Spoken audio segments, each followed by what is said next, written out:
Tengok guys, yang ni aku pakai air biasa, dia ada watermark tau. So bila korang drive dia tak jelas, nampak ni. Ni punya watermark ni. Ini semua sebab pakai air biasa lah.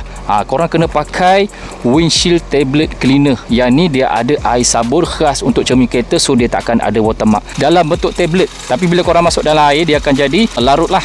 Yang ni best. Macam soluble. Tapi yang ni ubat tau, jangan makan. Nampak tak? Ni pecah-pecah sikit, tak apa. Korang masukkan je.